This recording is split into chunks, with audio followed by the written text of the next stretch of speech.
Good Morning Business, le grand entretien. Le grand entretien ce matin, c'est avec Yann Leriche. Bonjour, vous êtes le directeur général de Getlink. Vous venez à l'instant de publier vos résultats qu'on va décortiquer ensemble avec un chiffre d'affaires sur l'année qui est en hausse de 14%. Une fin d'année plus compliquée sur l'électricité notamment. On va en parler parce qu'il s'est passé beaucoup de choses dans l'évolution de votre activité depuis 30 ans. Vous fêtez cette année vos 30 ans, cette inauguration du tunnel sous la Manche avec François Mitterrand et la reine d'Angleterre. On s'en souvient pour ceux qui sont un peu vieux désormais. 400 trains empruntent chaque jour le tunnel sous la Manche. Il y a l'activité passager, mais aussi désormais vous faites du transport d'électricité. Vous avez surfé ces dernières années sur le besoin d'électricité du côté notamment britannique. Oui, c'est ça. Bonjour. Bonjour. Notre activité est effectivement en hausse de 14%. Parce qu'à la fois on est solide sur nos activités historiques, les trains qui transportent des voitures et des camions, et oui, parce qu'on s'est rendu compte qu'on avait une opportunité de développer d'autres activités dans le tunnel, et la validation de ce choix stratégique sont les chiffres que vous venez de citer. On transporte aujourd'hui beaucoup d'électricité aussi aujourd'hui dans le tunnel. On a mis 2 câbles à haute tension concrètement il y a 18 mois qui aujourd'hui marchent très bien. Et ils marchent dans les deux sens évidemment. À un moment donné, on a eu besoin d'électricité en France. Là, on doit beaucoup exporter l'électricité nucléaire. Et donc, vous êtes finalement maintenant pas un opérateur, mais un transporteur, un réseau de transport d'électricité. Oui, c'est ça. Alors, on reste sur notre métier cœur, qui est d'être gestionnaire d'infrastructures. Nous, on n'achète pas, on ne vend pas d'énergie, mais effectivement, on a 2 câbles à haute tension qu'on a mis, alors un dans chaque sens, et on loue cette capacité à des opérateurs qui, eux, achètent et vendent de l'énergie. Et effectivement, mais c'est pas rien, parce que si je regardais, c'est plus de 25% de votre chiffre d'affaires aujourd'hui quand même. Sur l'année complète, l'année dernière, c'est même 30%. Et donc, effectivement, c'est une belle réussite et ça va continuer à fonctionner dans les années qui viennent. Alors, les autres activités, évidemment, c'est le transport de trains, le passage des trains et le passage des navettes, notamment pour les poids lourds et les voitures particulières. Là, vous dites, j'en ai encore sous le pied. Vous dites, j'ai encore beaucoup de capacités non utilisées et vous appelez les opérateurs ferroviaires à développer de nouvelles lignes. Alors oui, le tunnel, on a encore beaucoup sous le pied. Alors d'abord pour une première raison qui est que on a beaucoup investi dans le tunnel déjà et on continue d'investir beaucoup dans le tunnel. On a, par exemple, changé notre système d'alimentation électrique, ce qui fait qu'on est capable de passer de 400 trains par jour à 1000 trains par jour. Ah oui. Et que ce soit des trains grande vitesse qui relient Londres ou des capitales européennes, ou les trains que nous opérons dans le tunnel, les shuttles, qui, eux, transportent des camions ou des voitures. Il y a une demande qui est forte, j'imagine, de la part des consommateurs. On le voit dans vos chiffres de fréquentation. Alors pourquoi vous n'arrivez pas à convaincre ces lignes de développer plus de destinations, d'avoir des trajets plus longs jusqu'au milieu de l'Europe? Pourquoi on n'y arrive pas? Alors ça, c'est la question qu'on s'est posée parce qu'effectivement, il y a du potentiel. Et quand on fait les études, on voit bien qu'il y a une demande de transport.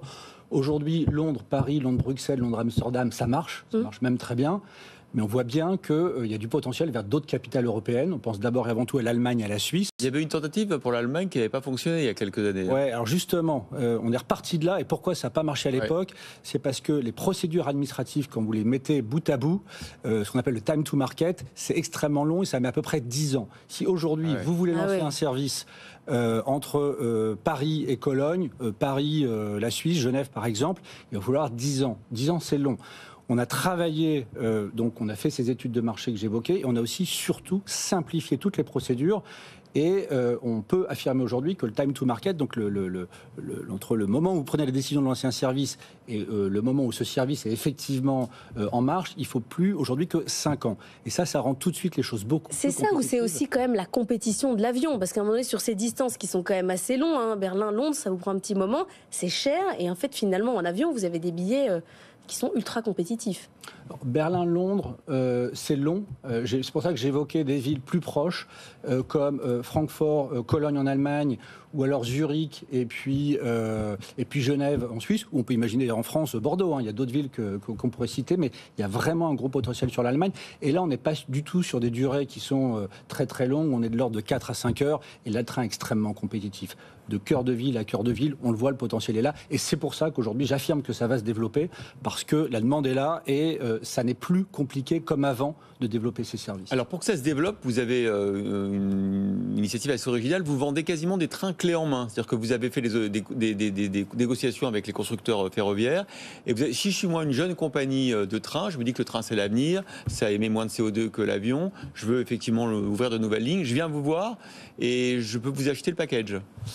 Oui, alors ça marche pas exactement comme ça. C'est pas si facile que ça. Ouais. Non, c'est facile, mais notre rôle n'est pas exactement celui-là. Nous, on reste gestionnaire d'infrastructure, comme je le disais tout à l'heure. Et l'infrastructure du tunnel sous la Manche est spécifique, et tout l'enjeu pour nous, c'était de simplifier. Et c'est ça qu'on a fait, qu'on a réussi à faire. Et c'est d'ailleurs pour ça que vous avez vu, l'année dernière, des opérateurs se sont déclarés comme voulant entrer et développer de nouveaux services sur le tunnel.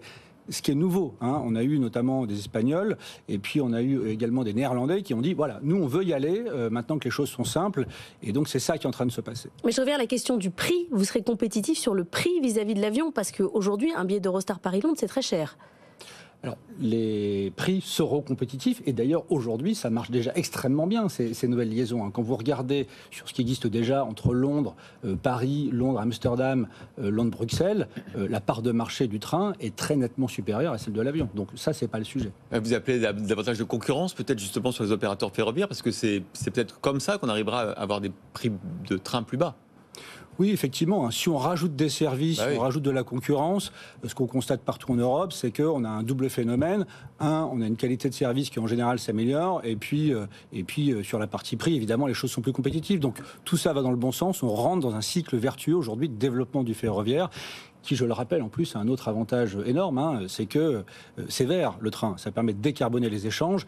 Et nous, le tunnel, au-delà de ces échanges à grande vitesse qu'on vient de citer, donc on transporte des voitures, des camions. Un chiffre, je rappelle que un quart du fret de l'Europe des 27 qui alimente la Grande-Bretagne passe par le tunnel. Et donc on est le facteur clé de décarbonation de ces échanges, aussi bien passagers que fret. Et donc au-delà de notre 30e anniversaire là, aussi de cette année, on s'inscrit définitivement dans le futur. Je projetais l'entreprise sur ces 10, 20, 30 prochaines années où on a un potentiel de croissance énorme grâce au fait qu'on soit vert, grâce aux investissements qu'on fait, et puis grâce aux nouveaux services qu'on lance. Le Brexit, c'est digéré, c'est de l'histoire ancienne. Aujourd'hui, il n'y a pas d'impact notamment sur le fret? Alors, le Brexit, d'abord c'est derrière nous, donc effectivement les changements sont passés. Ça n'a pas eu d'impact sur le passager, ça a eu un impact sur le fret. Si on se compare par rapport à la période avant Brexit, on est à peu près à moins 10% sur la partie fret. Je rajoute que ce 10% n'est pas facile à mesurer parce qu'on a d'autres facteurs sur le fret qui viennent impacter nos marchés. Hausse des prix de l'énergie, inflation.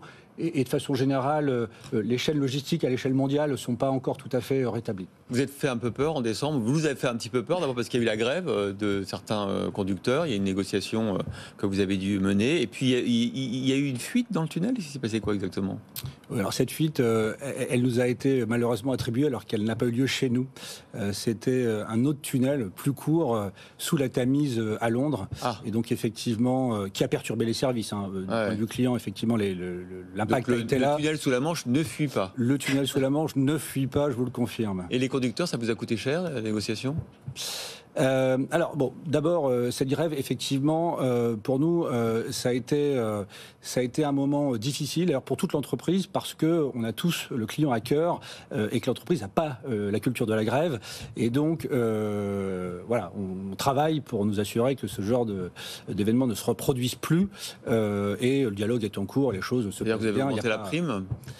On a eu des discussions entre eux. Alors, vous savez, dans ces cas-là, c'est toujours une question d'équilibre. Effectivement, on a de bons résultats. Fallait refuser votre prime. C'était ça le sujet. Le montant de la prime était refusé. On a proposé une prime. Il y a une demande que je qualifie de légitime d'avoir une prime supérieure. Nos résultats étaient bons.